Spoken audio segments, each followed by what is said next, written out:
Now, you might think the entertainment at an Ice Hogs game is watching the players or watching Hammy Hog, but the real fun happens when the Zam Man takes the ice. Let's go, Hog fans! Ron Buchanan has been driving the Zamboni for 5 years for the Rockford Park District, and when the Ice Hogs came to Rockford, he got the job. I want to drive the Zamboni. The Zamboni might look like a complicated machine, but it's really quite simple.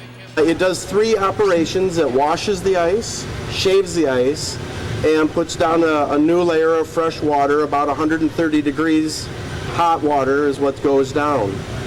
But what the Zam Man likes the most is interacting with the crowd. That when you're driving around and you see all the people you know, you just got to do something to acknowledge that they're out there, so you start banging the boards. And now he does admit he can go a little overboard. One night out here, it was an expensive night because I blew the crystal out of my watch, split my wedding band, banging on the top, busted another ring, so I get a little too into this sometimes. I'm a ham. I'll admit that. I don't know, maybe my name should be Zam Ham instead of Zam Man. The fans can't get enough of the Zam Man, and he can't get enough of driving the Zamboni. How does it get any better? Round 1 of the Western Open did not end like many people thought it would. Tiger Woods was the heavy favorite, but instead the day belonged to Nick Price. Success at the Western Open is nothing new for Nick Price. He won back-to-back championships here in 1993 and 94. But with this putt at 18, he tied the course record at Cog Hill and gave himself a 3-stroke lead after day 1.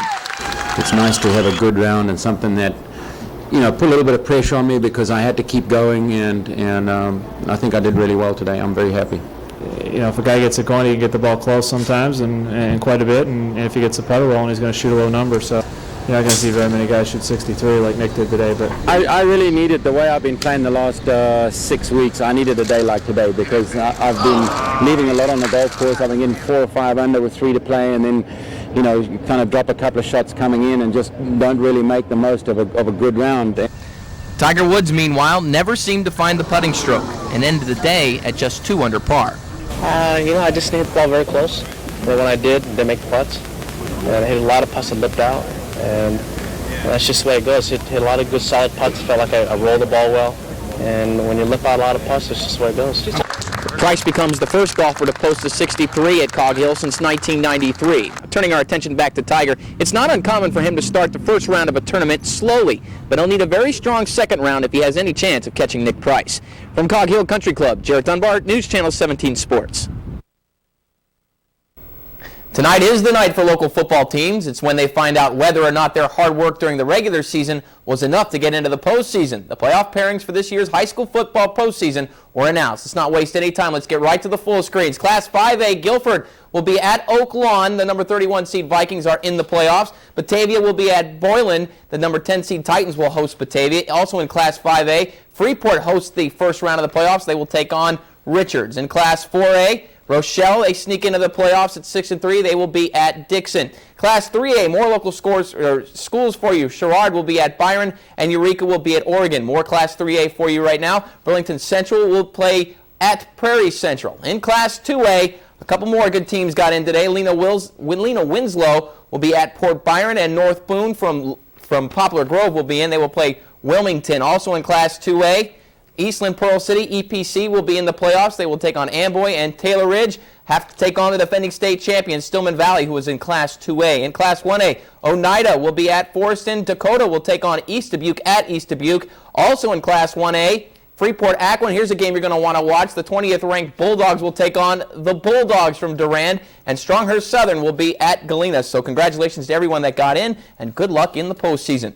Let's check out cross-country action today. Girls regionals at Belvedere High School. The Harlem Huskies pumped up for this one, and the race would be dominated by a Freeport pretzel, namely Ashley Mary. Mary would separate herself from the rest of the pack early on, and she would cruise to the victory. Ashley Mary coming in first. Belvedere's Britton Christensen Brittany Christensen coming in second. In the girls' team results, DeKalb is number 1. They go to the sectionals. Freeport, Boylan, Belvedere, and Sycamore round out the top 5. The boys' race was immediately after the girls' race, and this guy's trying to do anything just to stay interested in the sandbox, it seemed like. The girls' race was a wide-open race. The boys' race was a very tight and close race. Andrew Brenner from Guilford, Wolfgard Luth from Hononegah, very tight early on, but Brenner would win the race, and Kelly Korvek will pass Wolfgang for second place right there. That good effort would give Guilford the win at the regionals. Coming in second place today in the boys' team results, Belvedere is second, Jefferson third, Hononegah fourth, and Sycamore is fifth. Well, it's been a slow start to the season for the Rockford Ice Hogs, but the team is not too concerned. Last year, the Hogs dropped 4 of their first 6 games, only to win 7 of their next 8. The Hogs have lost 3 games so far this season, but had a chance to get a win tonight at home. And there is no better way to spend Sweetest Day than with the Rockford Ice Hogs. And when you get out to the Rockford Ice Hogs place and everybody, all the crowd is out there, yes, this is a good way to spend your Sweetest Day. But somebody did not tell Steve Demonsky today was Sweetest Day. Here, giving a love tap to a Port Huron Border Cat. But the Ice Hogs would draw first blood here. Mike Tobin, the power play goal, finds the back of the net. The Hogs have a 1-0 lead after the first period. In the second period, though, the second period would belong to the Border Cats. On the power play themselves, Stefan Mador, the power play goal, knots up the game at 1 apiece. And then 10 minutes later, 5-on-3 power play for Port Huron when Ryan Pollock will bang in the goal, and the Border Cats go on to beat the Ice Hogs today, a final score of 3-2. Well, more than 50 CBA hopefuls showed up to camp this morning and afternoon at the Christian Life High School, each hoping to impress Coach Bob Salmi and Lightning General Manager Lily Arndt. Among those at today's Lightning free agent camp were former Christian Life standouts Tim Brown and Matt Zachary, as well as former college players like Saudi Washington. The CBA season will start December 15th. Let's switch to college football today. Northern taking on Western Michigan, and Northern doing pretty well early on. Chris Finland back to pass will hit Justin McCarrans for the 65-yard touchdown strike. And Northern Illinois looked very good early on. They would have a 7-0 lead over Western Michigan. 7-3 in the second quarter now, still Huskies' favor, when Robert Stanford would waltz in for the 3-yard touchdown score. That would give Western Michigan the lead for good. They go on to win this one. Final score of 52-33. Other scores in the Big Ten today, Penn State beats Illinois, and Wisconsin, a loser, to Purdue in overtime, 30-24. Also, Rock Valley beats Harper, and Anderson tops Rockford. Also today in the World Series, Game 1 of the World Series Subway Series. We were just talking about that. The Red Sox not involved here. The Mets have a 3-2 lead over the Yankees. That score is in the 9th inning. That brings us to tonight's play of the day. And have you ever wondered what it was like to be a hockey puck? Well, Rhonda Morell got a chance to find out at tonight's Ice Hogs game in the human puck contest. She was slingshotted down the ice towards some bowling pins. Rhonda got some nice prizes for knocking down several of the pins, but more importantly, she comes through with our play of the day. That's going to do it for sports. Linda, back to you. All I say is ouch. Thanks, Jarrett.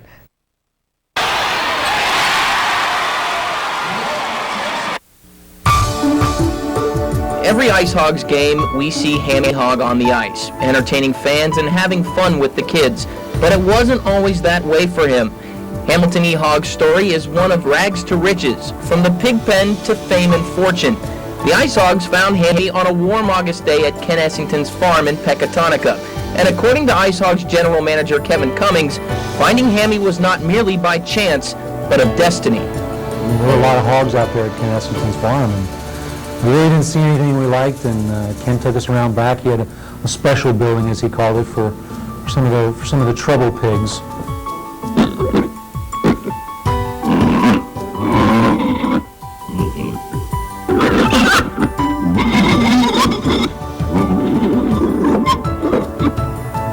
Hammy, he begged us. I mean, we really weren't sure, but Hammy just begged and begged and begged. Since then, the Ice Hog staff has been molding Hammy into the perfect mascot. They take time to work on his on-ice performance, and also they find time to play with Hammy. But it's hard to believe that Hammy is only 1 year old and is still growing up. He has to be bottle-fed every day and still has to be treated with tender, loving care. He also has been great with the kids, partly because he's one himself. He's like a typical 1 year old who's Still a little immature at times. Sometimes the kids have to take care of Hammy, but most of the time he's great with him.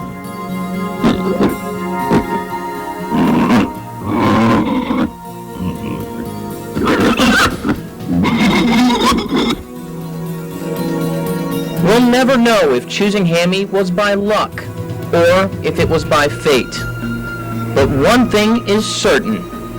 Hamilton E-Hog and the Rockford Ice Hogs are a match made in hog heaven.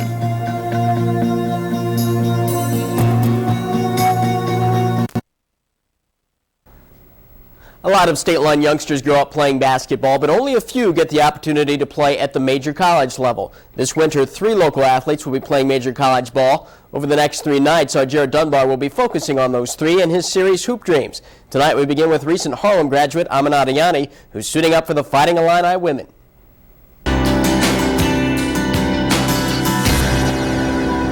From the time that Aminata Yani was a freshman at Harlem High School, everyone knew that this state line star was headed for a bright future.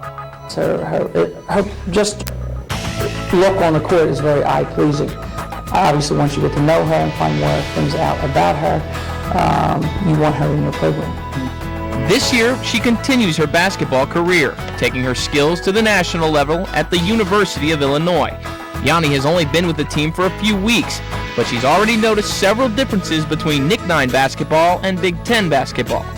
It's so intensified, it's so upbeat, everything, there's no room for even taking a break rather during the game, and there's so much more of the game of basketball that I have not known and that I'm learning for the first time. Yani comes to the program at a unique time. Since there are no seniors on this team, she has an opportunity to contribute right away. I wouldn't say I would be the one to shoot the ball a lot or be a go-to player at this time because I'm a freshman and there's a lot of older upperclassmen that are above me.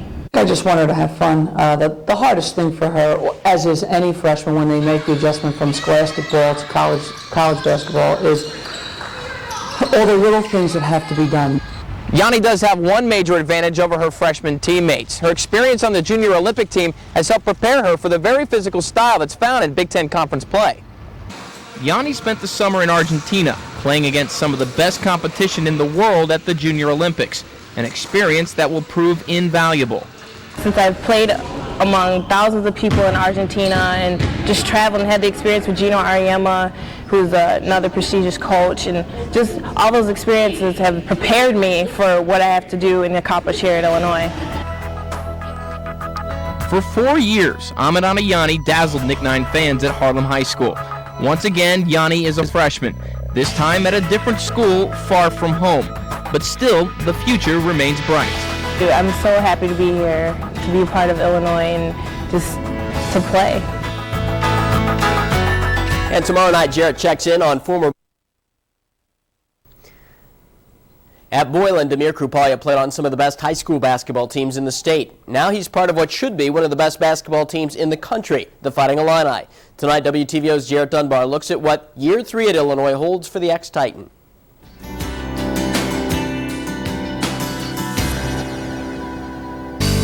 Ask any star athlete how they achieve their goals and their dreams, and they'll each tell you the same thing, through hard work and dedication. Demir Krupalia is the poster boy for hard work and dedication. After leading the Titans to 4 straight Nick 9 championships, Krupalia landed here at the University of Illinois in 1998.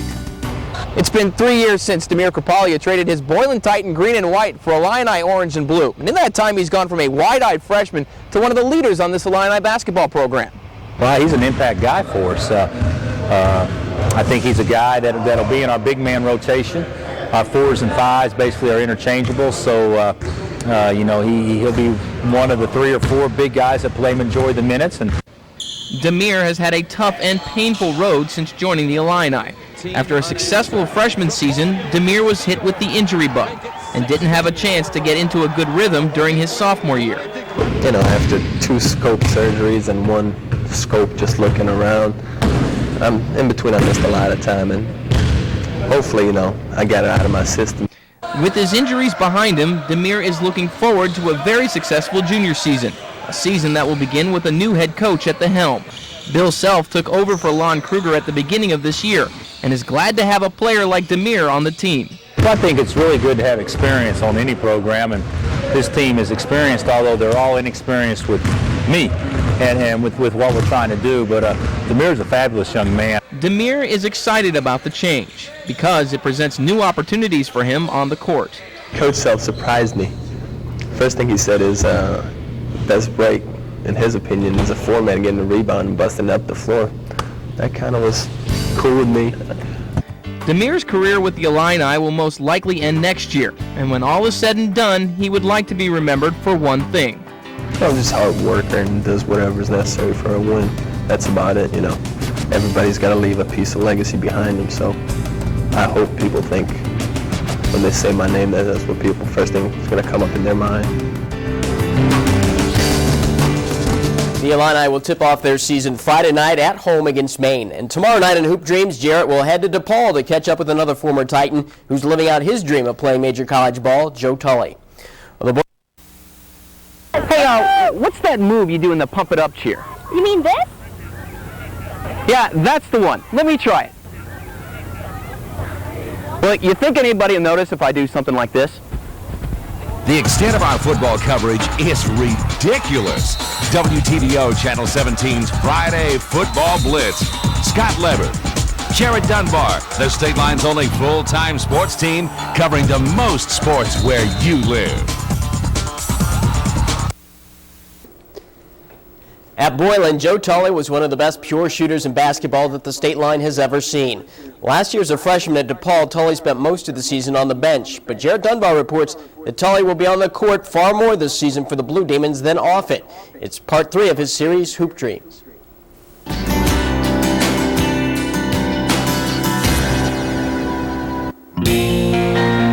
Joe Tully's hoop dreams started the same way many basketball players' dreams start, as a small boy in his backyard with nothing but a ball, a hoop, and his imagination. But it was Joe's effort and commitment to his dream that made it come true.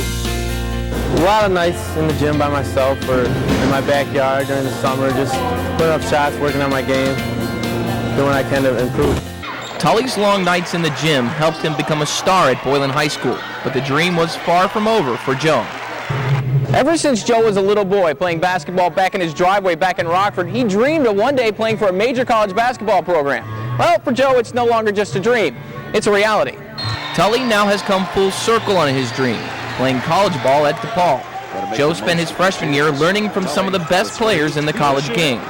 Last year, I got to practice against I was either guarding Quentin or Paul every day in practice, and they were also guarding me, so I improved offensively and defensively. And then I took that this summer and worked on my game.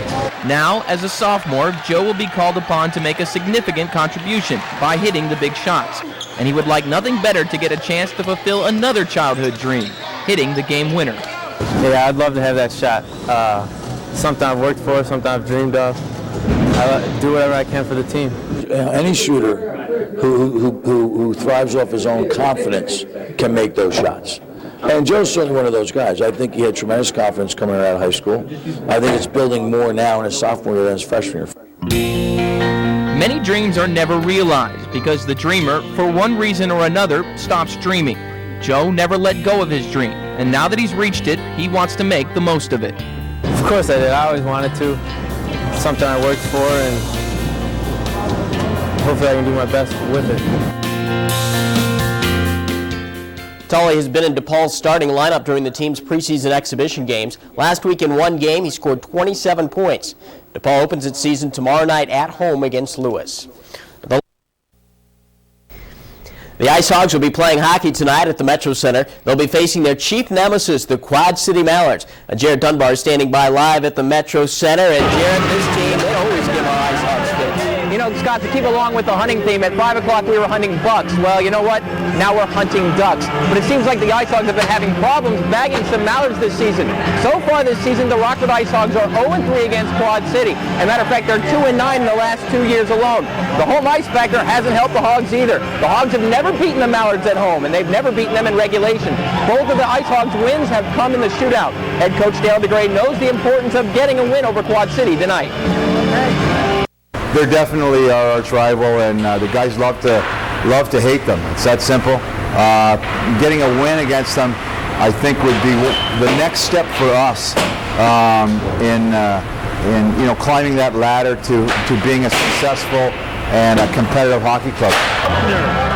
Well, the Hogs and the Mallards square off tonight at 7 o'clock. That's one time the puck will drop. We'll have highlights for you tonight at 10. Scott, back to you. All right, Jarrett, what's the word on Figgy's status for tonight with that foot injury? Well, I just got done talking with athletic trainer Mark Schlichtenmeyer, and he told me Figgy will be in the lineup tonight. Now, last Friday, he got a bruised foot when he took a puck off the skate, but he's fine. The bruise is healed. He will be in the lineup tonight, and the Hogs are sure going to need him. Scott, back to you. All right, thanks a lot, Jarrett. We'll check out the highlights later. Well, the college... The journey to Champaign is complete for two state line football teams. The Stillman Valley Cardinals are very familiar with this journey. With a win today over Fulton, the Cardinals will be heading to the state finals for the second year in a row. The Cardinals had the home crowd advantage for this one, but they also had the Brian Busser advantage, and Brian Busser has been playing very well for the Stillman Valley Cardinals. Today, he shined like no other. Here looking for Brad Winterland, the touchdown catch, and Stillman takes a 7-6 lead over Fulton. The Stillman defense, very good today as well. Here, stuffing the run in the backfield for a loss. Stillman running on all cylinders today. We talked about Busser earlier, and this is why he's so good. He can throw the ball or he can run the ball. Here, picking up a nice chunk of yardage, getting the first down, keeping the drive alive. Then Busser one more time, calls his own number, will scramble, make a couple of moves, and go all the way in for the touchdown. Busser had 3 touchdowns today, 2 passing and 1 running. And the Stillman Valley Cardinals are going to Champaign for the second year in a row. They beat Fulton today. Final score of 20-19. So in the Class 2A finals, Stillman Valley will meet Tolano Unity. That game will be at Champaign at 3 o'clock. Now, the Oregon Hawks have never been to the state finals in their school history, but with a win over Addison Driscoll today, that would change all of that. The Hawk fans wanted this win badly, and they would get it today out at Oregon. Very good crowd on hand, and watching Tony Pedroza. Tony Pedroza has been the mainstay in the backfield for the Oregon Hawks this year. Here, getting off a big chunk of yardage. He would have 140 yards rushing and 2 touchdowns in the first half. Shane Adkins would end the drive there with a touchdown run. It's now 27-14 in favor of Oregon. Pedrosa plays offense. He also plays defense well, too. Here, the big stick there. No yardage gained on that play. But Daniel Whalen would seal the deal for the Oregon Hawks, rumbling all the way into the end zone for the score. Hey, Oregon, you're going to the state finals, and I'm bringing the Chex Mix. Oregon wins this one, a final score of 34-14 over Driscoll. So in the Class 3A finals next week in Champaign, it will be Oregon facing Harrisburg. That game starting after the Stillman Valley game at 7 o'clock. Well, the Titans were trying to become the 3rd state line team to head down to Champaign today, but Providence would have words with that. Here, establishing the run early, going to Michael Mentz. Here, the big run, finally tackled by Stephen Harris after the pickup of the first down. More Providence running this time. Anthony Doyle takes it in from 6 yards out, and just like that, it's 6-0 in favor of Providence. More Providence now. Mentz getting the handoff, going outside of the tackles and going all the way into the end zone for the touchdown. Providence would tack on a field goal, and at the end of the first half, it would be 16-0 in favor of the Celtics. But back would come Boylan in the 4th quarter. Sophomore quarterback Matt Weber under center after Bill Thumb makes a change at his quarterback position. And Weber looking deep and finding Steve Harris for the 70-yard touchdown strike. They would tack on a 2-point conversion. It would be 16-8. That'd be the last time the Boylan Titans would see the football in this game. This Matt Gross field goal would seal the deal for the Celtics, and they beat Boylan for the 2nd year in a row. Final score of 19-8. Well, at the girls' state swimming meet today, the Guilford Vikings finished in 8th place in Evanston. Now, as far as individual events are concerned, junior Britton Jansen had the best finish of the day. She took 4th place in the 100-yard freestyle. Well, last night, the Hogs fell victim once again to the Quad City Mallards, but the shining star of the game had to be Hogs goaltender J.F. Rivard. Rivard was simply sensational in between the pipes, stopping 60 shots in the Hogs' 4-3 shootout loss to the Mallards. Rivard made 25 saves in the first period alone and 21 saves in the second periods. Now, the 60 saves is a career best for J.F. Well, they gave J.F. the night off today, stuck Mike Correa in the goal. He made 30 saves, but it wasn't enough. The Fort Wayne Comets beat the Ice Hogs 7-5. Nick Checo had 2 goals and an assist, and Steve Dumonsky and Curtis Bois also had 1 goal and 2 assists. The Hogs are back in action tomorrow night. They take on Flint on the road. That brings us to tonight's play of the day, and it had to be the victory celebration out at Oregon today. Watch Garrett Miners and Eric Berg sneak up on Coach John Bothy and nail him with the Gatorade. Now, boys, our cameras caught you. Now it's up to Coach Bothy to decide whether or not he's going to enact revenge on you. But they do come through with our play of the day. Congratulations once again to Oregon and Stillman Valley. We'll see you at Champaign next Friday. That's going to do it for sports. Linda, back to you. And I really don't think Coach minded. Still to come on WTVO. If there is one team in the NFL that seems to have the Bears' numbers, it's the Tampa Bay Buccaneers. The Bucs have beaten Chicago 6 straight times, the most recent a 41-0 blowout earlier this year in Tampa Bay. That was in Tampa Bay, nice warm 81-degree Tampa Bay. Today's game was in Chicago, where you need a blowtorch on your bear skin just to feel a little bit of heat. The defense for the Bears was outstanding today because of the cold. Tampa Bay couldn't get anything going. Sean King in the backfield, back to pass, will get flushed out of the pocket and sacked by Brian Robinson, one of 4 Bears sacks today. Paul Ettinger would give the Bears the early lead. Here, the field goal, and the Bears are up 3-0. 3-3 late in the first half, when Sean King, back to pass, will be picked by Tony Parrish, who will return it 38 yards for the touchdown. But let's watch this one more time. The play that really springs Parrish free is the block by Brian Urlacher right there. The Bears would have a 10-3 lead at the half. Sean King, though, would get his act together in the third quarter. Here, back to pass, will get flushed out of the pocket, almost sacked, and finally will decide to tuck it under and run for the touchdown. We're tied up at 10 apiece. But Paul Ettinger would give the Bears the lead here, the field goal, and it's now 13-10 in favor of the Chicago Bears. King trying to lead the Bucs to the win, back to pass, but look who comes up big. Brian Urlacher, the big interception, and the Bears pull up the upset today. They beat Tampa Bay, a final score of 13-10, so now the Bears are 3-8 on the season. Well, the Packers received some good news today. They found out that quarterback Brett Favre would start today's game against the Indianapolis Colts. Now, that keeps Favre's streak of consecutive starts alive. But more importantly, it gives them a chance to beat one of the best teams in the NFL. But hey, the Bears beat the Colts earlier this year. Why couldn't the Packers? Brett Favre would take that attitude onto the field early. Here, back to pass with a 5-0 lead. Looks into the end zone and finds Tyrone Davis for the touchdown. And then Favre again, this time in the second quarter, looking for Antonio Freeman. He's got him. He gets into the end zone for the score. And Green Bay had a 19-0 lead at the half. But in the fourth quarter, the Colts would rally. Peyton Manning back to pass. Hits Jim Finn for the touchdown. It's now 19-17. But on the ensuing kickoff, and you know what? Kickoffs are a little slow. Let's speed this up a little bit. There we go. Allen Rawson will go 92 yards for the touchdown. And the Packers survived to beat the Colts today, a final score of 26-24. Finally, the Vikings were looking for win number 9 today, hosting Carolina. Down 7-0, Dante Culpepper leads the troops back. Looking for Randy Moss for the touchdown. We're all knotted up at 7 apiece, and Randy, he can catch touchdowns. Oh, and he can dance. Oh, yes, get down, Randy. You're a bad man. Or later on in the game, Chris Carter. If Randy Moss catches a touchdown pass, Chris Carter's got to do one as well.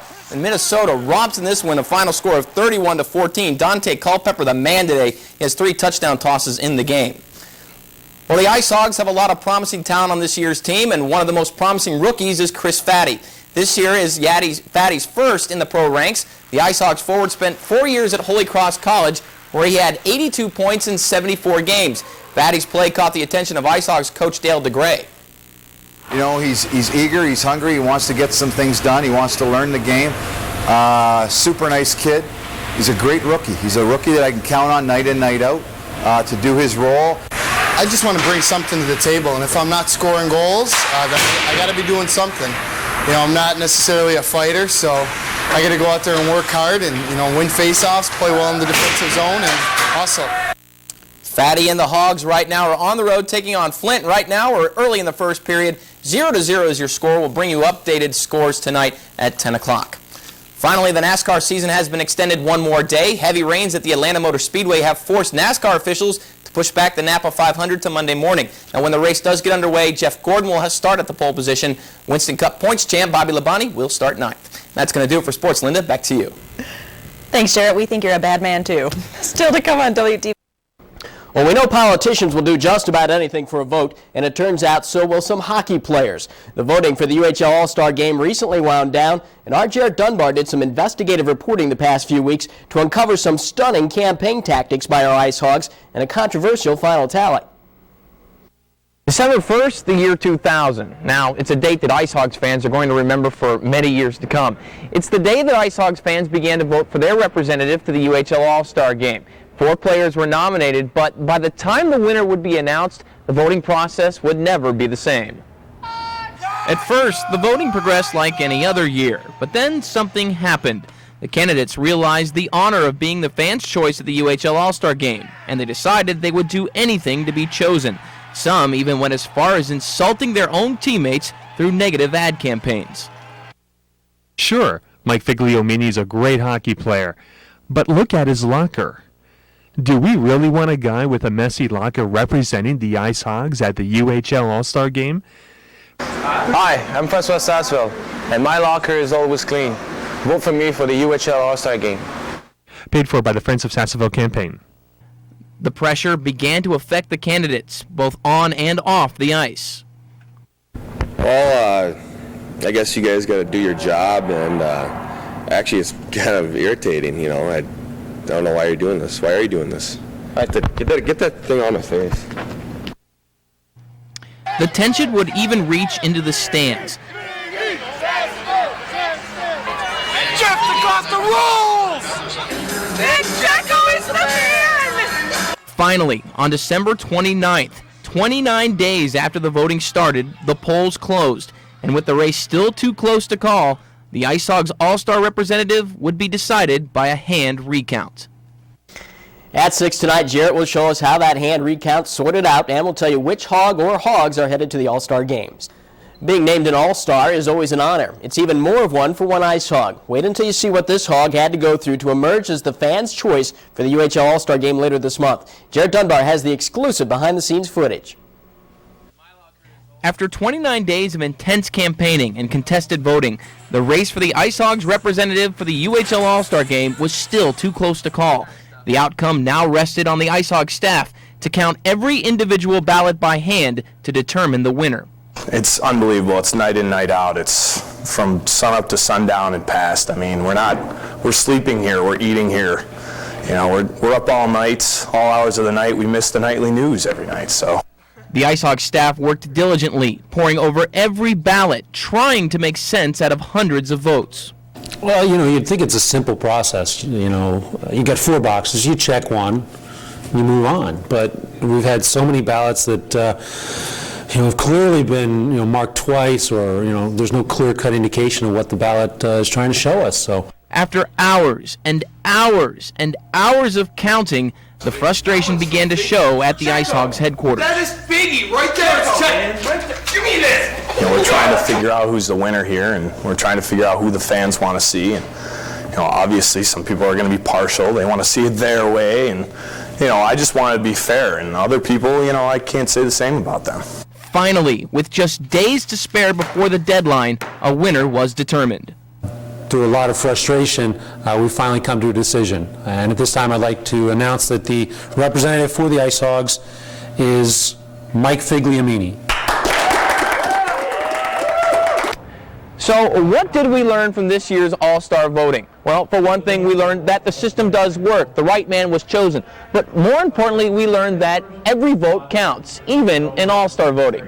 Reporting for WTVO, Channel 17 Sports, I'm Jarrett Dunbar. Figliomini was the fans' choice for the All-Star team. Nick Checo of the Hogs has also been named to the team by the All-Star coaches. The All-Star game will be played January 30th in Binghamton, New York.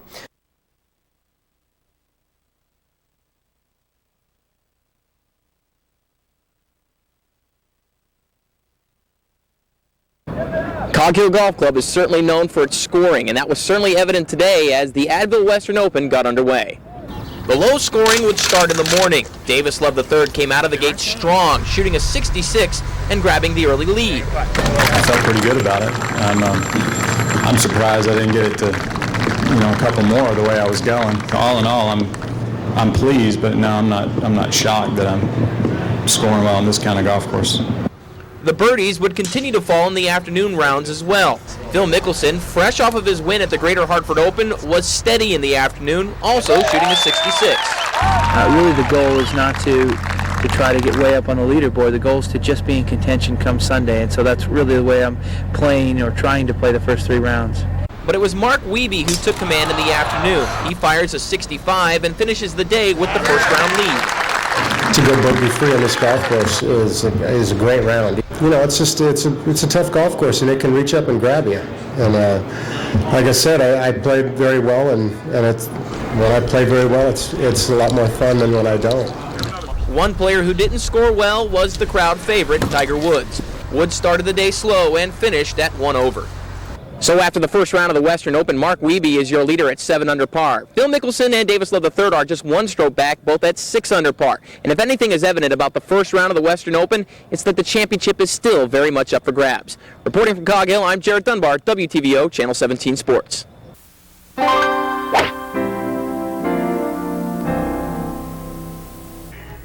You know, there are about as many different types of golf balls on the market as there are players on the PGA Tour. Now, the Tour players know which type of golf ball is perfect for their game, but you may not. So, how do you find out which type of golf ball is suited for your golf game? There are Titleist golf balls and Nike golf balls designed for distance, and those golf balls designed for control. Then there are golf balls with solid cores and golf balls with rubber cores. It can all be pretty confusing.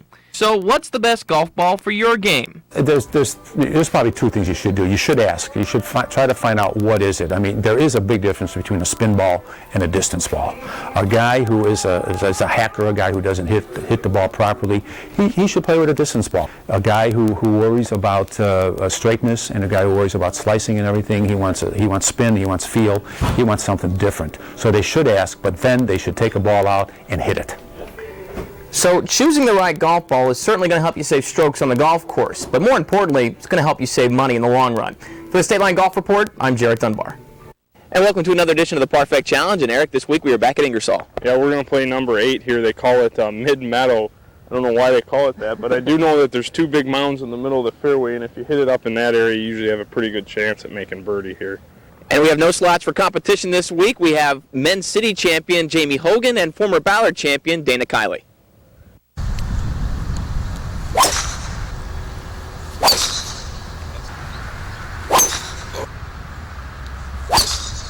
Ball, Eric. Nice ball.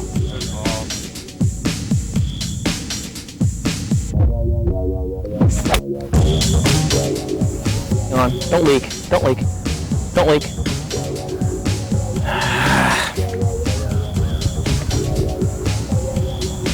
A little left.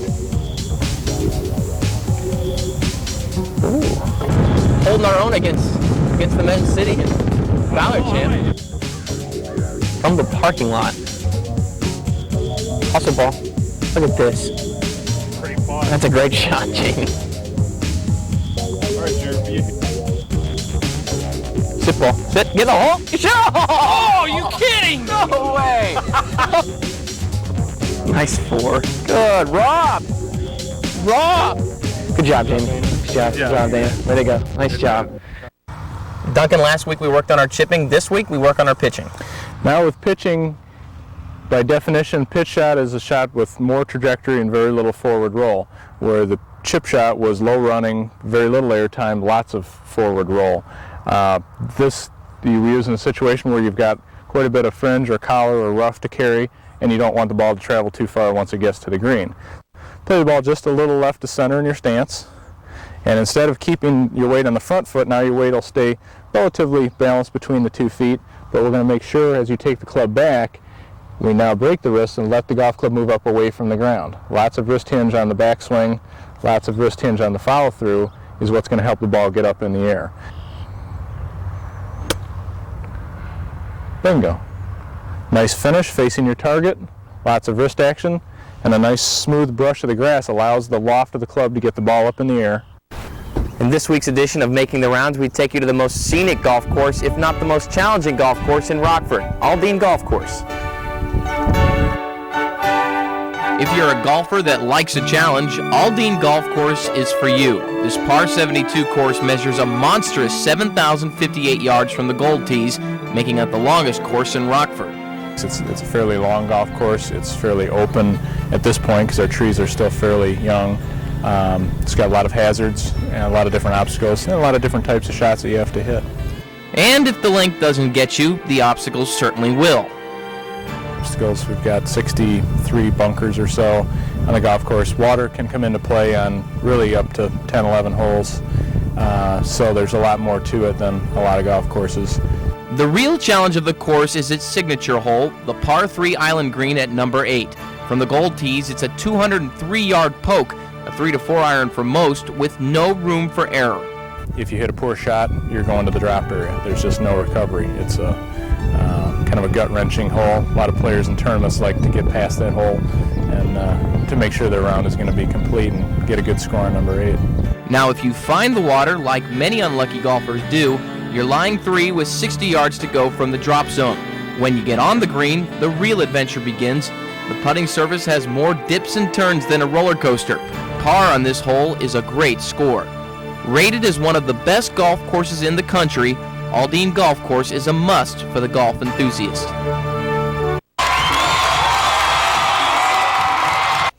Tiger Woods made his visit to the state line to give kids the chance to learn the game of golf. Now, the idea for the foundation stemmed from Tiger's father, Earl, who stressed to Tiger the importance of giving back to the community. It's called social responsibility, and it is learned at a very early age. Shall we say royalty? Learn it very quickly.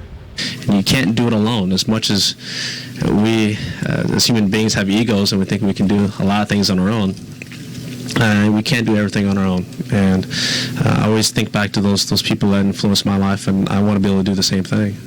The cities of Rockford and Beloit have worked for 2 long years to try to bring Tiger Woods to the state line, and this is the product of all that hard work. We've had 16 people work, like I said, over two years on this, putting it together, raising money, and just making sure everything went right, and really it's paid off. The weather's cooperated, and to see the look on the young people's faces this morning just makes it all worthwhile. As for the Tiger watchers at today's clinic, they loved getting the chance to see the greatest golfer on the planet. I think this is great for Rockford. I think it's great for the kids. It's just great all the way around, I think, for golf. I think it's fantastic. We have a group here from Harlem Community Center, and we were privileged to bring our kids here and have them take advantage of this wonderful opportunity. The efforts by the city of Rockford did not go unnoticed by the guest of honor. Rockford is the smallest community ever to host a Tiger Woods Foundation clinic, and Tiger himself was impressed by the turnout and support shown by the community. There is a competitiveness, as Joe just said, with the cities around the country, and Rockford was at the top, and that's one of the reasons why we're here, is because of the support that all of you have shown for the development of junior golf within your community.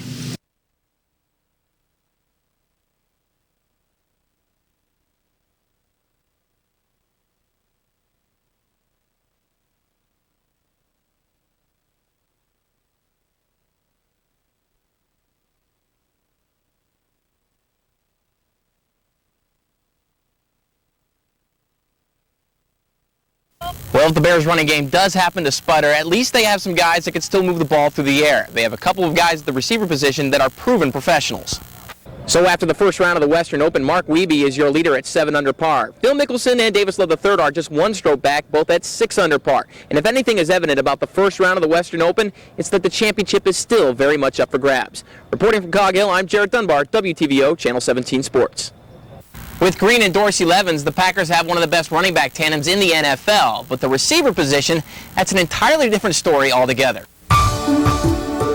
Every Ice Hogs game, we see Hammy Hogg on the ice, entertaining fans and having fun with the kids. But it wasn't always that way for him. Hamilton E. Hogg's story is one of rags to riches, from the pig pen to fame and fortune. The Ice Hogs found Hammy on a warm August day at Ken Essington's farm in Pecatonica. And according to Ice Hogs general manager Kevin Cummings, finding Hammy was not merely by chance, but of destiny. There were a lot of hogs out there at Ken Essington's farm, and we really didn't see anything we liked, and Ken took us around back. He had a special building, as he called it, for some of the trouble pigs.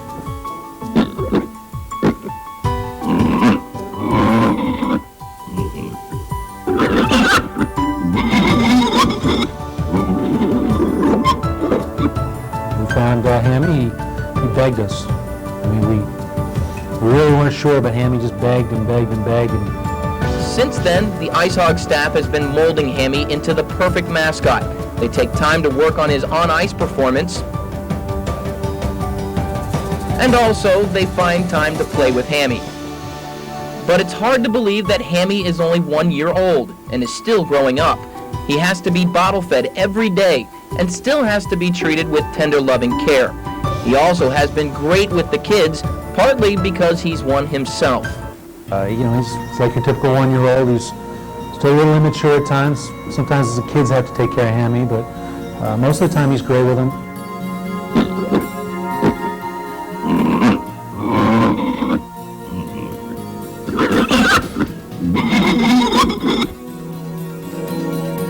We'll never know if choosing Hammy was by luck or if it was by fate.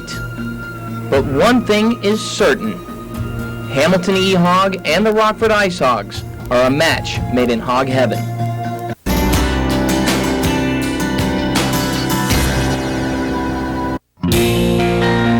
Joe Tully's hoop dreams started the same way many basketball players' dreams start, as a small boy in his backyard with nothing but a ball, a hoop, and his imagination. But it was Joe's effort and commitment to his dream that made it come true. A lot of nights in the gym by myself or in my backyard during the summer, just putting up shots, working on my game, doing what I can to improve. Tully's long nights in the gym helped him become a star at Boylan High School, but the dream was far from over for Joe. Ever since Joe was a little boy playing basketball back in his driveway back in Rockford, he dreamed of one day playing for a major college basketball program. Well, for Joe, it's no longer just a dream. It's a reality. Tully now has come full circle on his dream, playing college ball at DePaul. Joe spent his freshman year learning from some of the best players in the college game. Last year, I got to practice against I was either guarding Quentin or Paul every day in practice, and they were also guarding me, so I improved offensively and defensively. And then I took that this summer and worked on my game. Now, as a sophomore, Joe will be called upon to make a significant contribution by hitting the big shots. And he would like nothing better to get a chance to fulfill another childhood dream, hitting the game winner. Yeah, I'd love to have that shot. Something I've worked for, something I've dreamed of. I do whatever I can for the team. Any shooter who thrives off his own confidence can make those shots. And Joe's certainly one of those guys. I think he had tremendous confidence coming out of high school. I think it's building more now in his sophomore year than his freshman year. Many dreams are never realized because the dreamer, for one reason or another, stops dreaming. Joe never let go of his dream, and now that he's reached it, he wants to make the most of it. Of course I did. I always wanted to. It's something I worked for, and hopefully I can do my best with it. You know, for some reason, raindrops and stock car racing do not mix well at all. Maybe it's because it's really not a good idea for a car to be going over 100 miles an hour on a very wet road. 2 weeks ago, two Remax races, the Meltdown 100 and the Inside Digital 250, were supposed to be run at the Rockford Speedway, but rain forced the cancellation of the event. The races were supposed to be made up today. Unfortunately, Mother Nature would win out again over racing. Heavy rains last night and the cold temperatures this morning have forced officials to once again postpone the races. There was no rain this afternoon, but the track was still very wet, making conditions unfit for racing.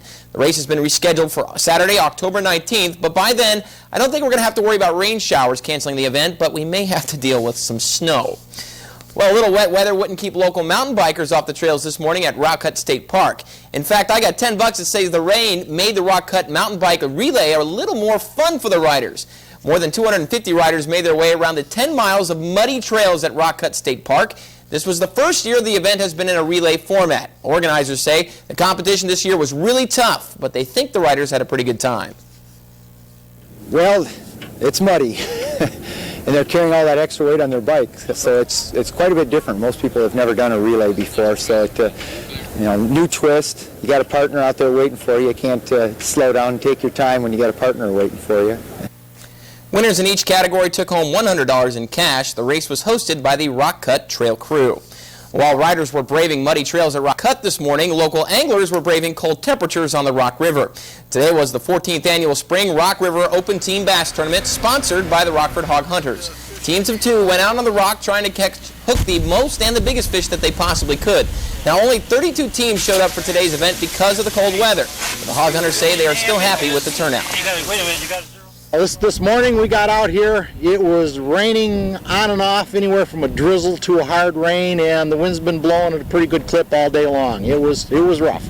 We appreciate the support of the fishermen, that they would come out on a day like this to help us out says a lot for them. Winners of today's event took home cash prizes totaling nearly $800. Well, the Cubs are back on the diamond today after being rained out yesterday, and there are two good things about rain-ups where the Cubs are concerned. First, it means they can't lose, and second, a rain out yesterday means a doubleheader today. A very cold and cloudy day at Wrigley Field. In the first inning, things looking really good for the Cubs. Corey Patterson, the leadoff homer. It's a solo shot to right field. Cubs up 1-0.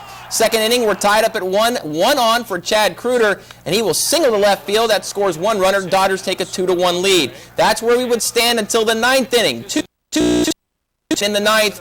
Jeff Passero at the plate, and Passero serves up this meatball. It's a 3-run shot for Jordan. Dodgers up 5-1, but back would rally the Chicago Cubs. Bottom of 9, Rosie Brown will double home Mark Bellhorn from second base.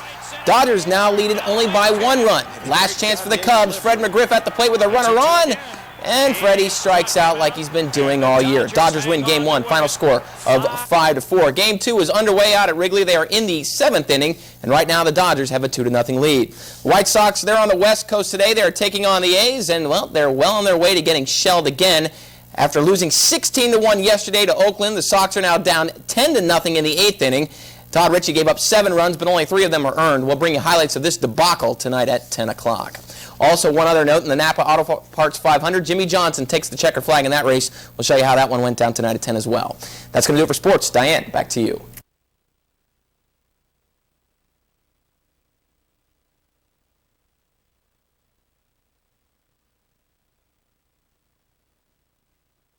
This weekend, so far, is when the photographer said to move in closer to Joe. That was the best part. I just love it. And my friends and family back in Marcella Walker getting a little fresh with Joe Montana. Her play on the Hall of Fame quarterback is our play of the day. And that's going to do it for sports. Linda, back to you. You go, Marcella. Still to come on WTVO.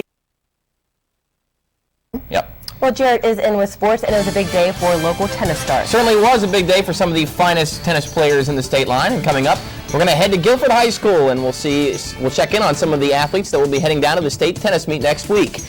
And some of the rootinest, tootinest gunslingers in these here parts were putting on a sharpshooting show today. We'll have that story and more next in sports.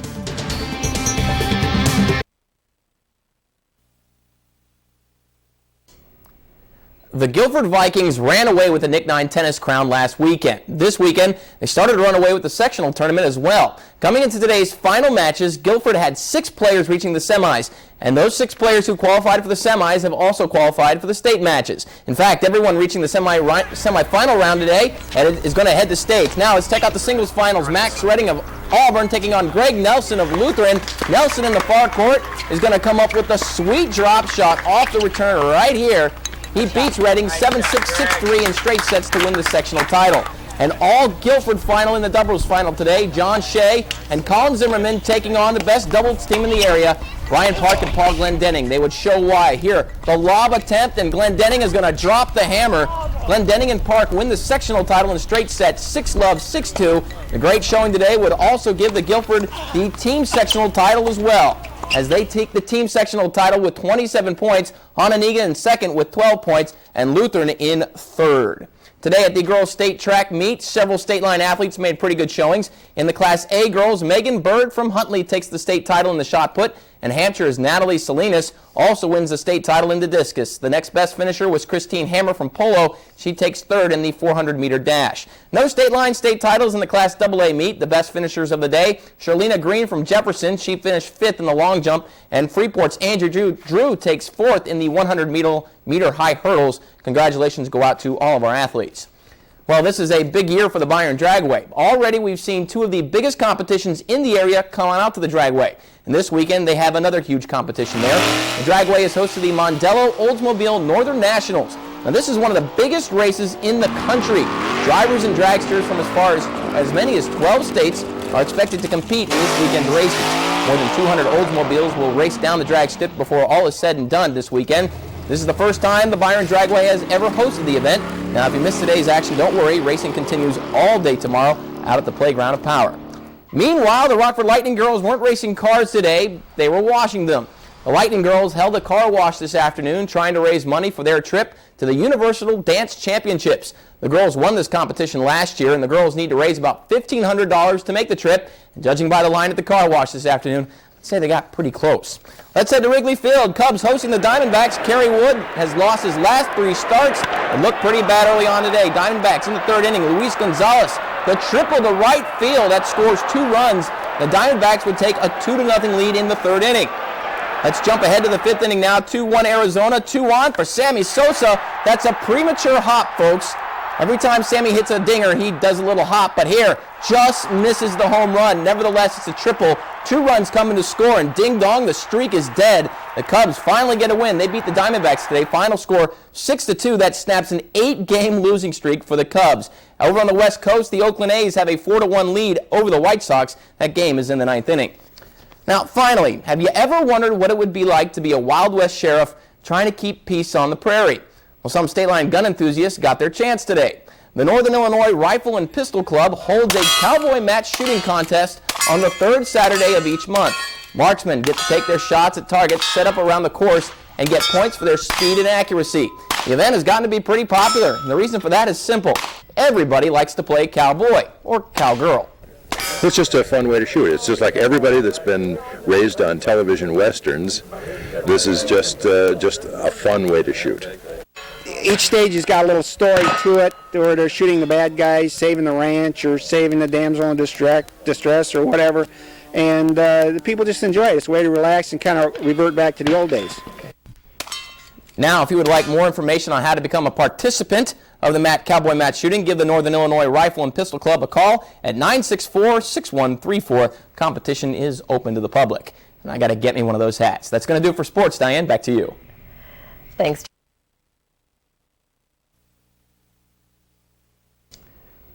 Every week you'll find a different type of racing out at the Blackhawk Farms Raceway, and most of the racing done there is done on 4 wheels. But today the motorcycles took center stage. Blackhawk Farm was home to the Midwest Regional Championships this afternoon. It's all part of the Championship Cup Series that competes all over the country. Some speeds of these bikes can reach in excess of over 150 miles per hour, and that's why the competitors love the sport. Oh, it's just an adrenaline rush like you wouldn't believe. I mean, I've jumped out of airplanes, I've scuba dived, I've climbed mountains, done rappelling. This is an adrenaline junkie's dream. I guess that guy would know. Now, if you missed this weekend's racing, the CCS will be back at the Blackhawk Farms the first week of June. NASCAR fans had to drink plenty of coffee to watch the running of last night's Winston. NASCAR's All-Star race was delayed more than 2 hours because of rain, and when the race did start, Jeff Gordon proved to have the best car as he took the checkered flag. For Gordon, it's his 3rd victory at the Winston. The drivers get back to serious racing next week.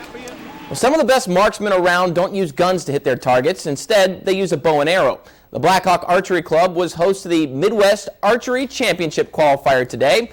The best archers in the sport were taking aim, trying to qualify for the national championships in September. There are 14 different qualifiers around the country, and the top 3 scorers from each advance to the championships. Some of them are very good. Some of them are very fanatical about their shooting equipment. They spend a lot of money, a lot of time on the equipment, and they take it very seriously. The Blackhawk Archery Club will host the national championships this September.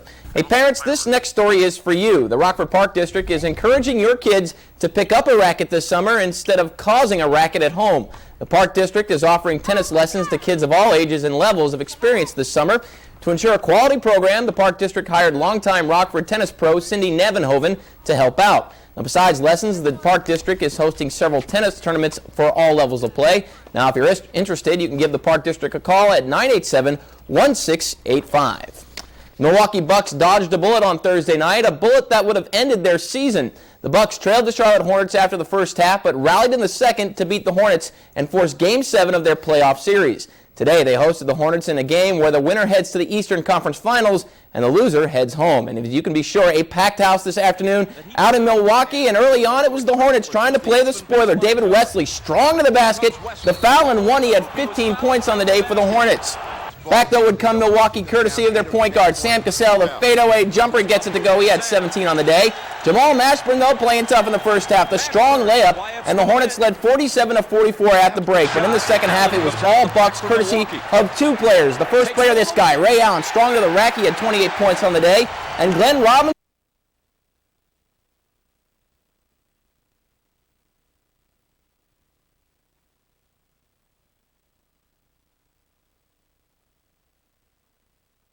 Well, every day we see firefighters and police officers doing their jobs in the street of Rockford. Well, today some of the area's Little League teams showed their appreciation for their effort.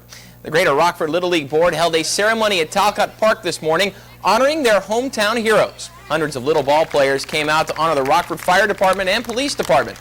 Now, organizers say this celebration is a great way to let the kids know how important the police and firefighters really are to them and the community. We want them to understand that the firefighters, police officers, military, they all may wear different uniforms, but they're all part of the same team as the kids are. We want to emphasize to the kids that these are people that they can rely on, people they should look up to and respect. But it's also really good to have them see, the people in our community that are really helping out every day too. And it's police and it's fire, but it's also their coaches and the parents and the people that help them be able to do things like this. And after the ceremony, the kids got to play a little bit of baseball. Speaking of kids playing baseball, let's check in on the Sox, hosting the Oakland A's tonight out at Comiskey Park. Fourth inning, bases jammed with Sox for Jose Valentin, and he promptly triples the right center field. That's going to clear the bags. And just like that, the Sox go up 3-1. Fifth inning now, Ray Durham at the plate. Nobody on the bags, doesn't matter. Ray goes to right center field. That just gets over the bullpen into the seats for a home run. Sox go on to get the win over the A's. Final score of 10-2. Also tonight, the Cubs trail the Dodgers. That game's in the third, 2-1 in favor of L.A. Well, with the weather being so nice outside today, why would anybody want to stay indoors? Well, how about to play a little bit of hockey? All this weekend, the Riverview Ice House is hosting the Guy Makalovic 3-on-3 hockey tournament. The tournament itself is played on the studio rink, which is about 1/3 the size of a normal ice rink. The rules pretty much the same as normal hockey, but as the players will tell you, action is about 10 times more intense. It's fast. You got to make split-second decisions. I mean, it's everything: pivot, turn, quick. There's no way to get any stride. So you got to make your move. You got to take your shot real fast and get the rebounds. It's a lot of fun. The tournament continues tonight and through tomorrow. Admission to watch is free. Well, more than 150 people at Prairie View Golf Course were playing golf for a good cause. Today was the 7th annual Byron's Firemen Association Golf Play-Day. Now, while these people were hitting the links, they were also raising money to help send some Byron seniors entering a medical or fire service field to college. Firefighters were happy to help out. Yeah, it's a good thing for the kids. Anytime you can give money toward college, it's a great thing because we know how expensive college is nowadays, so that works out nice for them. Last year, the Play-Day raised enough money for 2 scholarships. Finally, at the 128th running of the Roses in Kentucky, War Emblem takes the first leg of horse racing's Triple Crown. War Emblem wins the Kentucky Derby by 4 lengths over Proud Citizen. War Emblem was a 20-1 shot to win today. And that's sports. Well, for the past few weekends, rain has washed out any racing that was supposed to be done at the Byron Dragway. Last weekend, it even washed out the Spring Short Track Nationals. But there was nothing but blue sky for this weekend's IHRA Division 5 meet.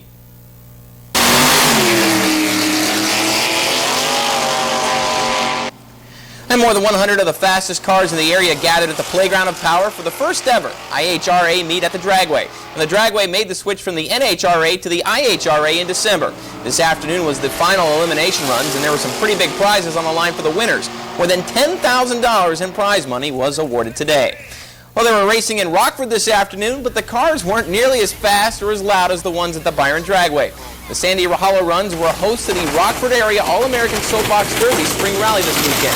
While speeds didn't reach like 200 miles per hour, they did get up to 30 miles an hour, which is pretty darn fast if you're an 8-year-old. More than 40 racers from all over the Midwest gathered for this weekend's event. The drivers in the Soapbox Derby hope to get enough points to qualify for the National Derby in Akron, Ohio in July. Well, from now until the end of the fall, you can expect to see hundreds of fishermen on the Rock River and area lakes and streams. Summer is the best time to get out, do a little fishing. Folks from the Anglers Edge Fishing Club held their first tournament of the year today on the Rock River. 50 anglers turned out with a chance of winning some big prizes. You see, the club released several tagged fish into the river, and depending on which tagged fish was caught, anglers could win prizes like a new boat or even a new truck. Fish are released. They're released in areas that people constantly fish. There's a good opportunity to get them, caught today.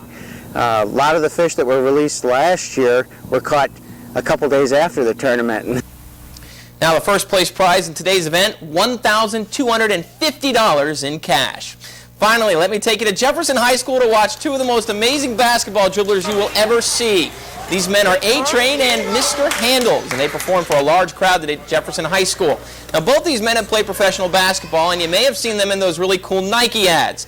The 2 dazzled the crowd with their ball handling ability and even let some of the kids get involved. The show was part of the Rockford Youth Recreation Council's 3-on-3 basketball finals.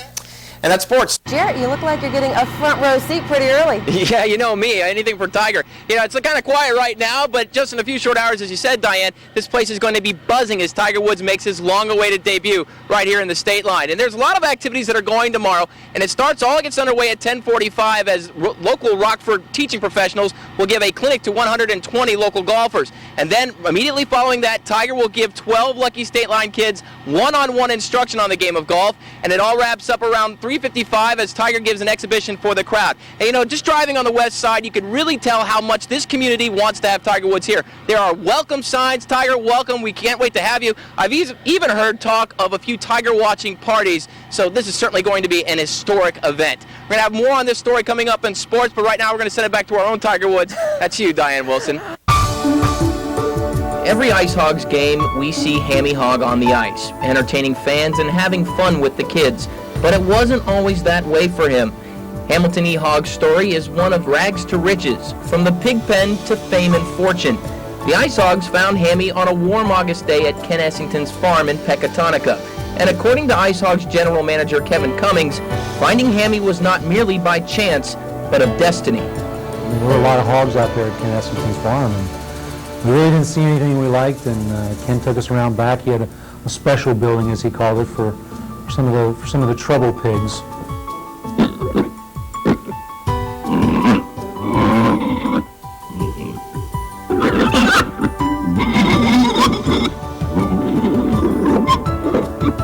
We found Hammy. He begged us. I mean, we really weren't sure, but Hammy just begged and begged and begged. Since then, the Ice Hog staff has been molding Hammy into the perfect mascot. They take time to work on his on-ice performance, and also they find time to play with Hammy. But it's hard to believe that Hammy is only 1 year old and is still growing up. He has to be bottle-fed every day and still has to be treated with tender, loving care. He also has been great with the kids, partly because he's one himself. You know, he's like a typical 1 year old. He's still a little immature at times. Sometimes the kids have to take care of Hammy, but most of the time he's great with them.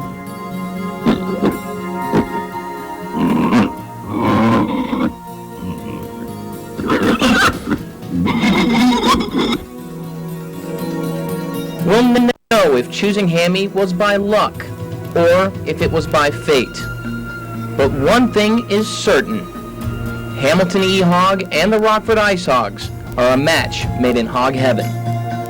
Well, if the Bears' running game does happen to sputter, at least they have some guys that can still move the ball through the air. They have a couple of guys at the receiver position that are proven professionals.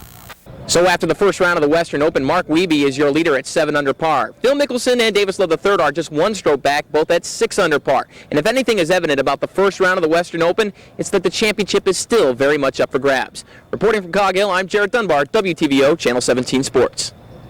With Green and Dorsey Levens, the Packers have one of the best running back tandems in the NFL. But the receiver position, that's an entirely different story altogether.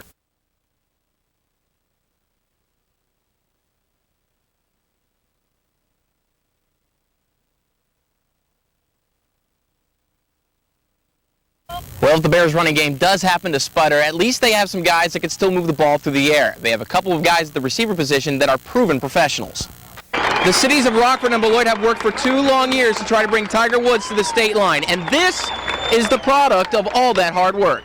With Green and Dorsey Levens, the Packers have one of the best running back tandems in the NFL, but the receiver position, that's an entirely different story altogether. Every day we see firefighters and police officers doing their jobs in the street of Rockford. Well, today some of the area's Little League teams showed their appreciation for their effort.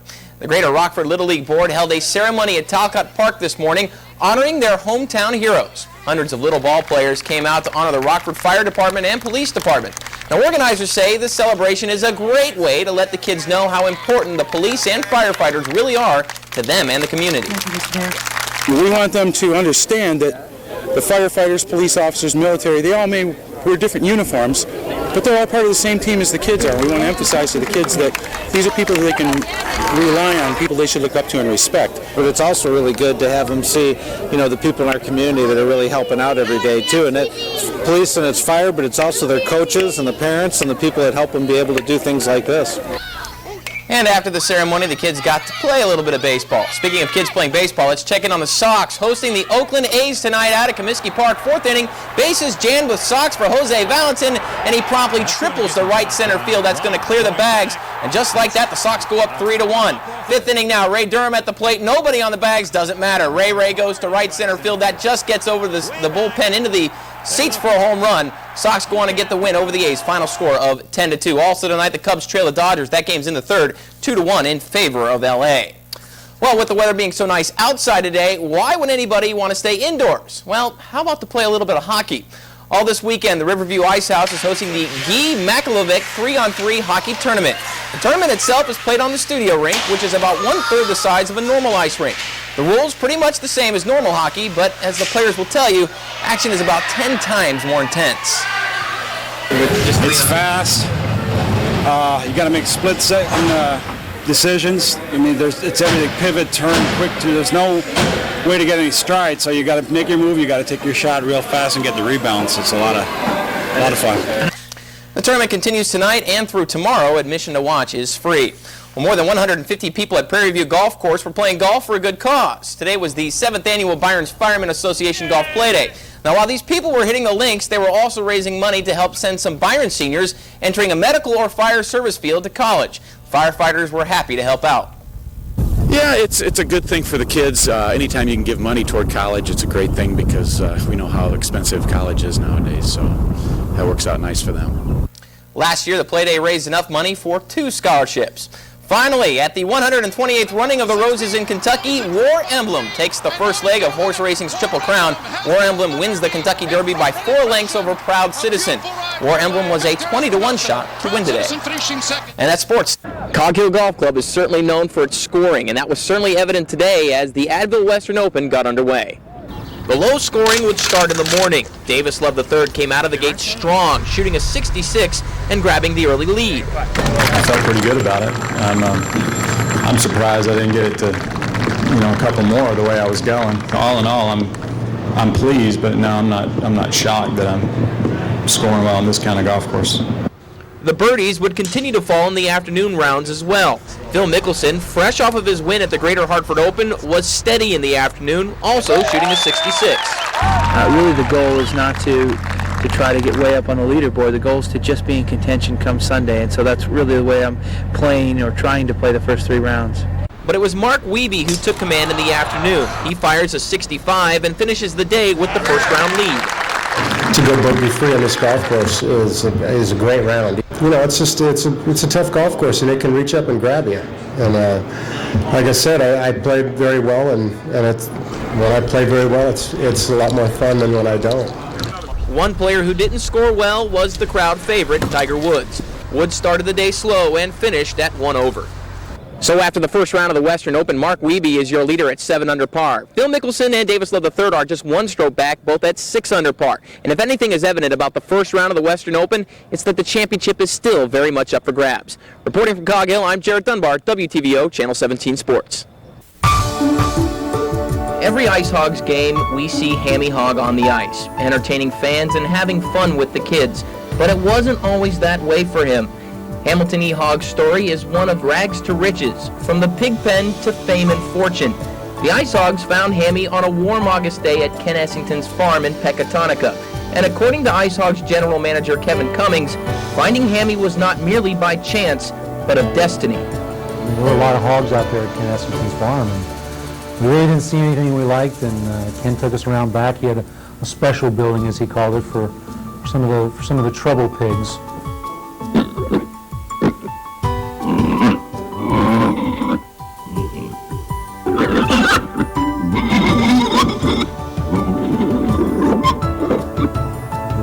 Hammy, he begged us. I mean, we really weren't sure, but Hammy just begged and begged and begged. Since then, the Ice Hog staff has been molding Hammy into the perfect mascot. They take time to work on his on-ice performance, and also they find time to play with Hammy. But it's hard to believe that Hammy is only 1 year old and is still growing up. He has to be bottle-fed every day and still has to be treated with tender, loving care. He also has been great with the kids, partly because he's one himself. He's like your typical 1-year-old. He's still a little immature at times. Sometimes the kids have to take care of Hammy, but most of the time he's great with him.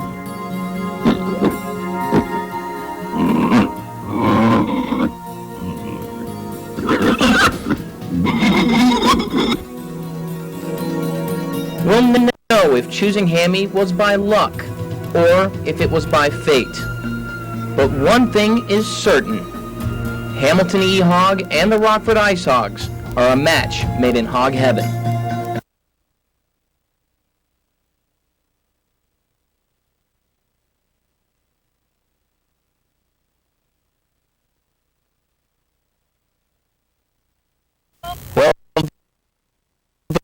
Other people in this country that were stunned by it and saddened by it, and it was very difficult being away from my family at that time.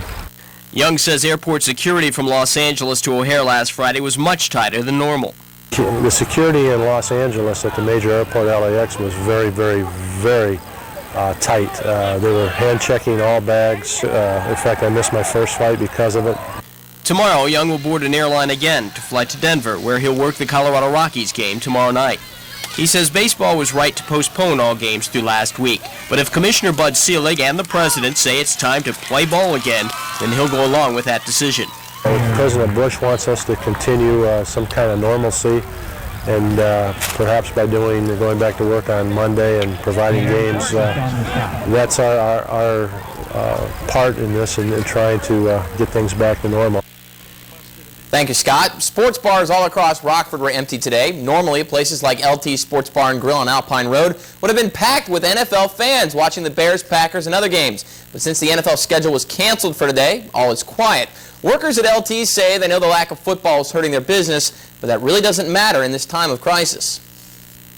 Well, there's usually people screaming and yelling about, people making touchdowns, and you can see there's nobody here today because of everything that's happened. Oh, we're losing a lot of money, but there's going to have to be sacrifices made somewhere. I mean, it's just crazy things going on right now. And the terrorist attacks have caused the cancellation of golf's biggest international event. This year's Ryder Cup has been postponed until next year. That decision was reached today. The tournament, which features the best European players against the best American players, was supposed to be played the last week of September. Well, Tuesday's terrorist attacks have touched every one of us in one way or another. In the world of ice hockey, no exception. On Friday morning, several of the Ice Hogs gathered for an open skate. See, they're getting ready for the start of training camp in just a few weeks. But understandably so, there were some very heavy hearts on the ice as the Hogs remembered those in their sport who were taken from them. The LA scout that lost his life in the plane crash. I played against him for 2 years in the East Coast League, Mark Bavis, and it's really sad because everyone knows somebody or seems to have a relative or a friend or someone that they grew up with or something involved in this, and that really hits home. And something like that, I think of Independence Day. It's a movie, but it happened, and it's real, and lives were lost, and it's just an absolute tragedy. The Ice Hogs will open training camp in less than 3 weeks. Well, if you were looking to watch a little Grace in action, then you should have been at the Riverview Ice House this weekend. Riverview hosts the 23rd annual Rockford Open figure skating competition this weekend. More than 270 of the region's best figure skaters were competing over the 3-day competition. Boys and girls, men and women from ages of 6 to 46 were on the ice, competing for various prizes. Officials say the turnout for this year's Rockford Open was very good despite all that's happened around the country during the past week. And that's going to do it for sports. Steve, back to you. Fall is definitely here with the chilly temperatures. Well, we didn't get time to cover this story, but if you live in Durand, get out your paper for, when was this? The 20th. Yeah, just 2 a couple days ago. Yeah. And our little own Jarrett Dunbar here. Yeah, check this out. Fiance, Carla, can we get a tight shot of this here? Check this out, folks. Look at that. Jarrett, look at the size of that picture. I don't know who we had to pay, but I appreciate it. Now, the in-laws put that in there. I appreciate that. Yeah. Thanks for bonding and When's the date? Really you got a year now. Yeah, almost. June 15th next year. We're really looking forward to it. Even our own Jarrett makes news. Yeah. Well, thanks for joining us tonight at 10. Have a great night. A winning team. I'd like to see a first or second place team in here to see 7,000 on a consistent night, and I don't think that's any stretch of the imagination. And I think the place would just be buzzing. A good way I think I like to describe Rockford is Rockford has everything that you need. I mean, it's obviously not a metropolis, but it has everything you could need in Rockford, and I mean, if you want to go to the mall, if you want to go shopping, if you want to, go see movies, there's everything you could want, right here. And if you're looking for something a little bigger, then Chicago's an hour down the road. So, I thought it was great. Obviously, before the snow comes, and right now we also golf if we get a chance. Go shop around. There's the internet. I personally am a big movie buff, so I'm at the theaters almost every afternoon. It's a perfect size of town for my taste. Like, it's not a big town. It's not like a big metropolis like Chicago or Toronto, big cities like that. But it's just got everything here. It's like just a good sized city.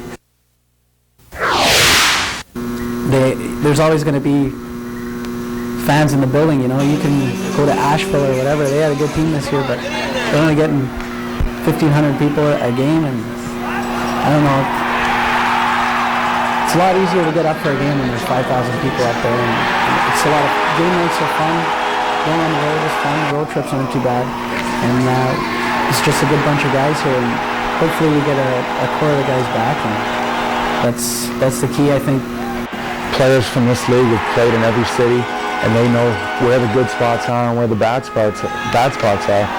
Just so happens Rockford, the word's out, Rockford's one of them. Rockford, I mean, when you're compared in the same type of city as Quad City, the support they have, that's a tremendous statement right there.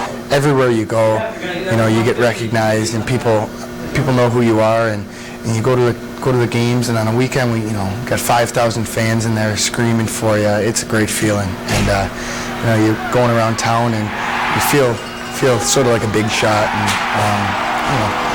I think the support we get in town makes it all worthwhile. Here at least got a chance to play and show what I could do, and it was something that I didn't get anywhere else, so I was fortunate enough for that, and I was really happy about that.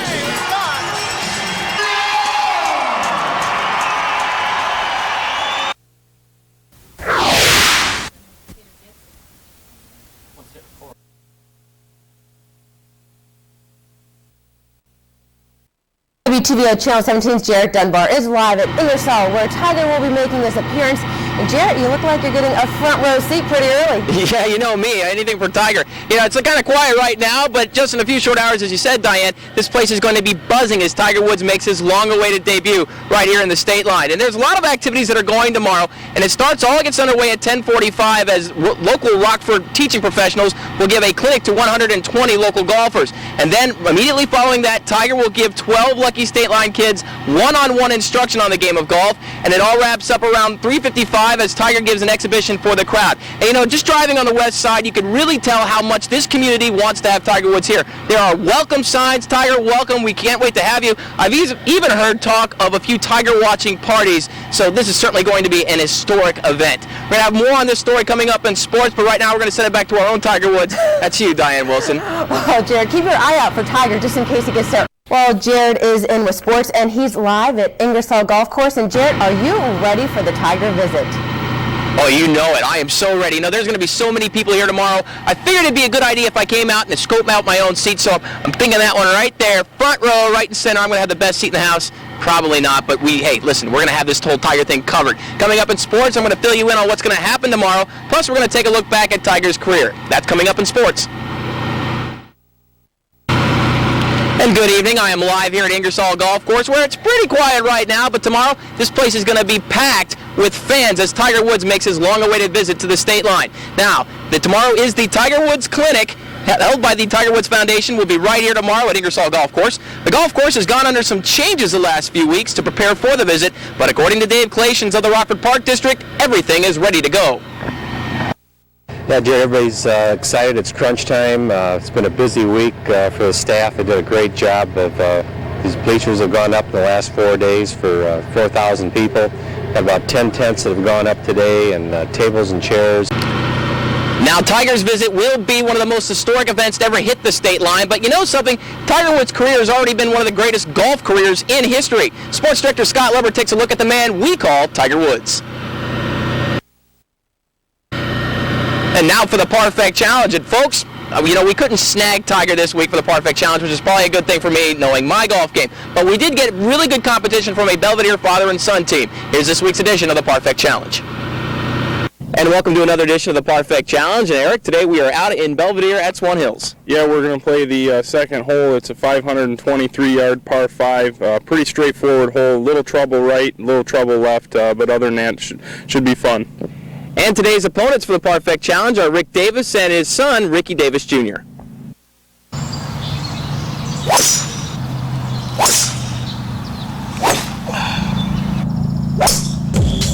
Good ball. It's coming right around.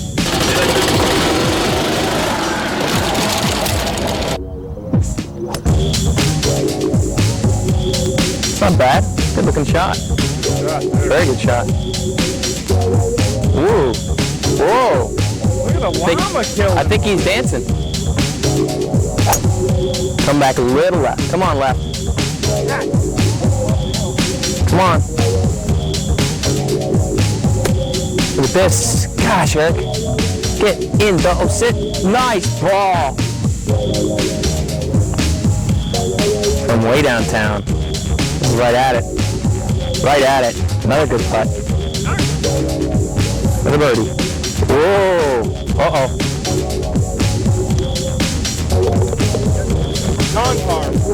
Woo! The first birdie of the year. Good job, guys. Good job, Thanks a lot. Good round. Very good round. Very good round. Hey, you believe that? We actually did win a Parfait Challenge. If you want to take the Parfait Challenge, email me at sports@WTVO.com. You can find more information on the challenge at our website at www.WTVO.com. Major League Baseball today, the Cubs fall to the Reds 7-1, and the White Sox get a win over the Orioles, final of 4-1.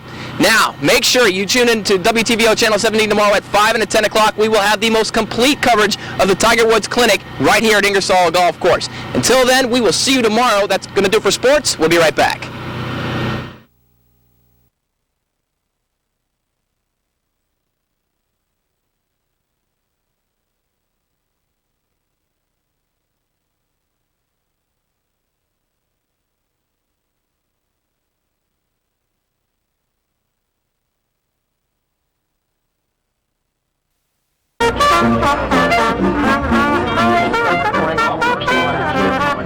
The sights and sounds of opening day fill the air around Wrigley Field at this time of year.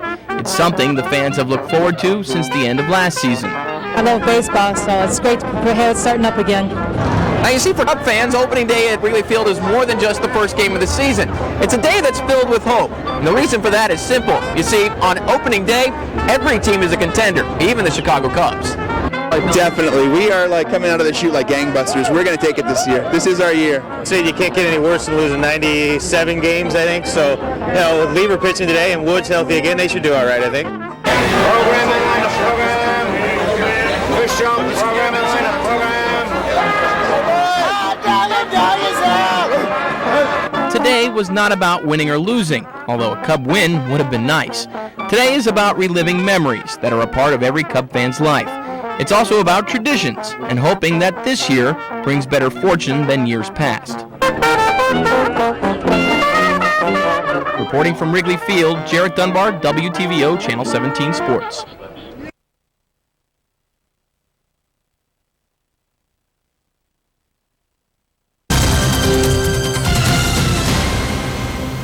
Well, good evening, everybody. We're live here at Marinelli Field, where tonight the Rockford Riverhawks will end their three-game set with the River City Rascals. Game time set for 7:05. It is WTVO night, and we here at WTVO are giving away free yo-yos for the first 1,000 fans that come through the gates. And it was a big night last night for the Riverhawks because they got their first ever win, and a guy that helped out the cause, and that is Riverhawks catcher Kevin Saraki. And Kevin, you had a history-making hit last night. You came up with the Riverhawks' first ever RBI. How'd it feel to get that one under your belt? It was exciting. It was important for us to get off on the right side of the door last night, and I was excited to do it. Now, the bats in the first game were a little quiet. You lost 5-0, but they really came alive last night. Was it just a matter of time before you guys started hitting the ball? Yeah, I think so. We have a lot of good guys on this team who can definitely hit 1 through 9, and the guy threw well on Wednesday, and we broke out last night, so hopefully we'll continue tonight. Now, the first win is always big for any team, but it's really big for this team because it's the first franchise win in team history. Was it good to get that one under the belt? Yeah, it was. I think it'll definitely be momentum builder for for the whole season, and hopefully we'll get out here with a series win tonight. Well, good luck tonight, Kevin. And Kevin's going to help me out just a little bit later in the show. See, tonight I'm pitching the first pitch of the game here at the Riverhawks game. I'm a little nervous, so he and I are going to work on my technique just a little bit.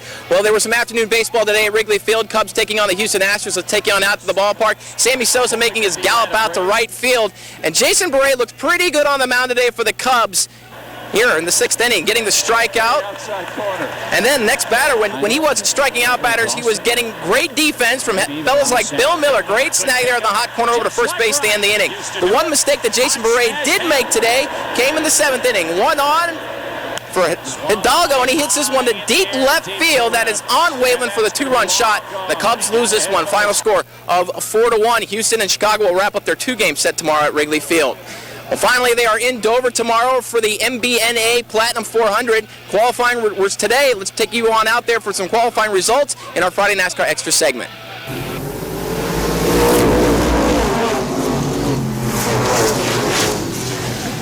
Matt Kenseth wins the pole for this Sunday's MNBA Platinum 400. Kenseth runs the mile oval track in just over 23 seconds to grab the top spot. Joining him on row 1 will be Bill Elliott. Rounding out the top 4 are Jerry Nadeau and Michael Waltrip.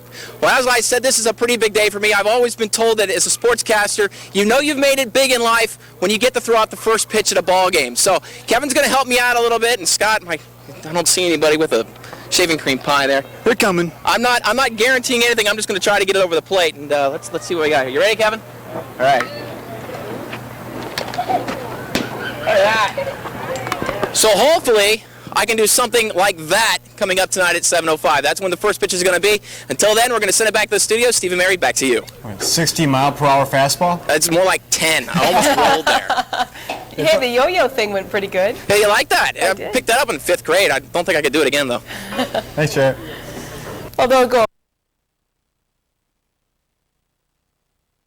WTVO Channel 17 Sports, Jared Dunbar.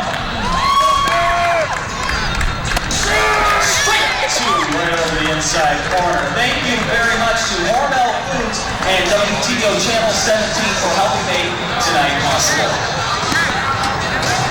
And fans, would you please direct your attention down the first baseline? There's a lovely young lady standing down there in a blue shirt talking to a representing Glasgow Sports. Her name is Kristen Dolan. She is our assistant general manager for the Mountain Riverhawks, and she is celebrating her 25th birthday in the ballpark today.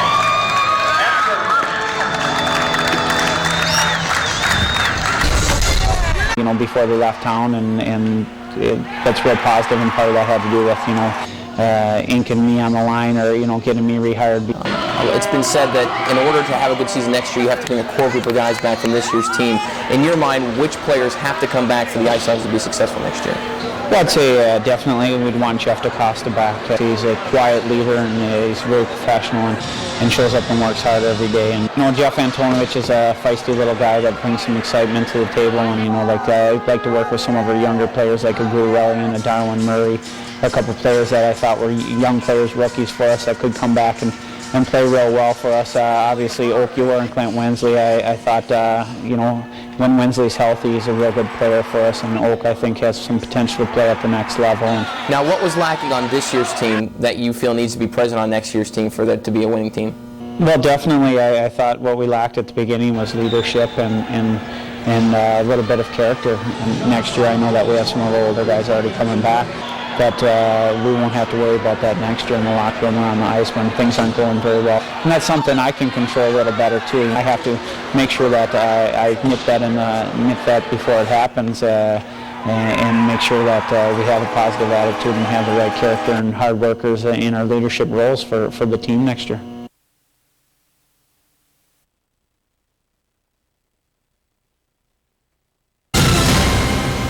Let's start today's sportscast with a team that's the hottest in their league. Well, that sure ain't these guys. Let's get these guys out of here. All right, now these guys are hot. The Lightning seem to be able to win the close ones, and that was evident last night. Rockford held off Grand Rapids 128-123 to win their 9th game of the season. They didn't have much time to celebrate that win. They had to face the Grand Rapids Hoops again today. A big day for David Harrison, celebrating his 27th birthday today with his parents in the stands, and folks, what a birthday it was. Lightning down 6 with 30 seconds to go in the game. They would rally. Albert White outside the arc buries the triple to cut that lead in half. Now after a hoops free throw, the Bolts find themselves down 4 points. White, another three-point attempt, he misses, but look at Ronnie Fields, hustles, bats it to David Harrison, and Harrison drains the triple. Bolts down 1 with 10 seconds to go. Now after a Grand Rapids turnover, the Lightning would have one more chance. Ronnie Fields goes to work. Little fadeaway jumper from 15. Oh, that's money. Lightning lead it 131 to 130. They hold on to the win. They beat Grand Rapids 131 to 130. That situation, I mean, I'm a pressure guy. I like to make the big plays when I can, because the other guys during the course of the game, they carry us. And just, if we keep it close, Coach like to kind of design success for I can come out on top of whoever's going in that situation. And, anytime that he's going to get to the paint, do that fadeaway, it's a tough play to defend. So we're going to get the ball to him, we're going to get the ball at Albert White, and we feel pretty comfortable with that. The Lightning with that win improved to 10-3 on the year. They're the first American Conference team to win 10 games this season.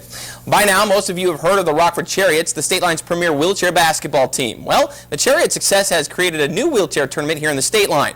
All this weekend at Harlem High School, the Rockford Junior Chariots team has been hosting a wheelchair tournament for kids. 13 teams from all over the Midwest competed in the regional competition, with the winners qualifying for the national tournament held in March.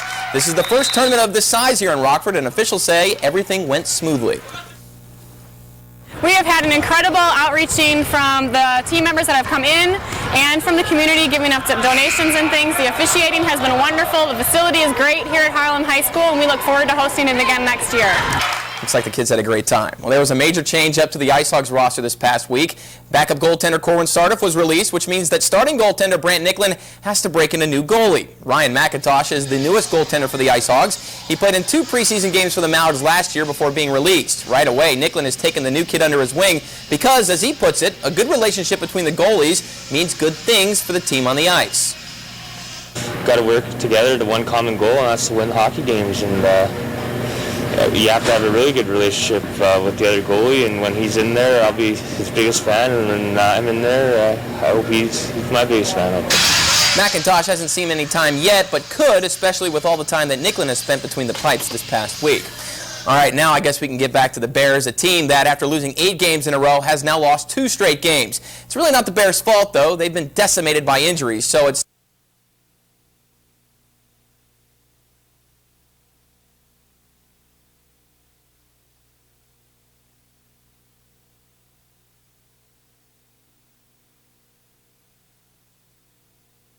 yards out. Bears lead it 10-0. But back comes New York. Chad Pennington under center drops back, hits Wayne Corbett in the flat. He rumbles in from 5 yards out for the score. The Bears lead cut to 10-7. But too much Bears today. I haven't been able to say that all this season long, it seems like. Leon Johnson goes in from 2 yards out. The Bears hold on to get the victory. Final score of 10-13. And the Bears, with that win, improve to 4-10 on the year. Packers and the San Francisco 49ers still on their way out in San Fran. Right now they're in the 4th quarter. The Packers lead this one by 3 points. Brett Favre with a touchdown pass to Donald Driver. Amon Green with a touchdown run. We'll bring you highlights of this game coming up tonight at 10 o'clock. And that's sports. Diane.